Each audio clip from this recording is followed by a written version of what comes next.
இயேசுவின் அன்பு. கிறிஸ்து இயேசுவின் நாமத்தினாலே உங்களுக்கு அன்பின் வாழ்த்துக்கள். ஏசாயா 46 அதிகாரம் 12 முரட்டு இருதயம் உள்ளவர்களே, நீதிக்கு தூரமானவர்களே, எனக்கு செவி கொடுங்கள். அம்பிரியமானவர்களே, கர்த்தர் சொல்லுகிறார், நீங்கள் எனக்கு செவி கொடுங்கள். நீங்கள் என் பிள்ளையாக இருப்பீர்களானால் எனக்கு செவி கொடுங்கன்னு கர்த்தர் சொல்கிறார். நீங்கள் முரட்டு இருதயம் உள்ளவர்களாக இருக்கிறீர்கள். நீங்கள் என் பிள்ளை என்று சொல்லிக்கொண்டு நான் கர்த்தரை நேசிக்கிறேன், நான் கர்த்தருடைய பிள்ளையாக இருக்கிறேன், அவர் என் தீவனாக இருக்கிறார் என்று வெளியில் அநேகரிடத்திலே சொல்லிக்கொண்டு மாய்மாலம் பண்ணிக்கொண்டு போர்வையை போர்த்திக்கொண்டு, ஆனால் உங்கள் இருதயமோ எனக்கு தூரமாக இருக்கிறது.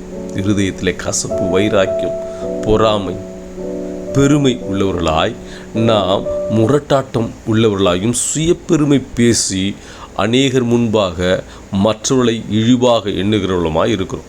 இப்படிப்பட்டவங்க என்ன சொல்கிறார் ஆண்டவர்? நீதிக்கு தூரமாக இருக்கிறீங்க நீங்கள்லாம்.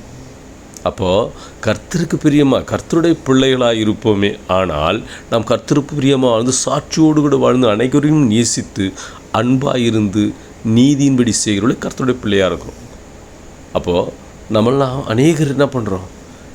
கர்த்தர் சொல்கிறாரு, நீங்கள் என் பிள்ளையாக இருந்தால் நான் சொல்கிறத கேளுங்க, என் கற்பனையின்படி கை கொண்டு அதன்படி நடக்கிறவன் என் பிள்ளையாக இருப்பீங்க. அப்போது உன் சுவாபம் மாறவில்லை என்றால் நீ கிறிஸ்தவன், தேவ பிள்ளை இல்லை.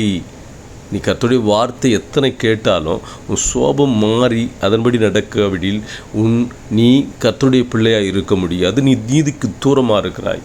அப்போ எனக்கு செவி கொடுங்கள், முரட்டாட்டம் இல்லாத எனக்கு செவி கொடுங்கள், அப்பொழுது நான் உங்களை உயர்த்துவேன், நீ என்னுடைய பிள்ளையாக இருப்பாய்.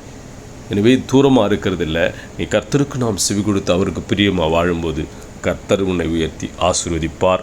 ஆமென்.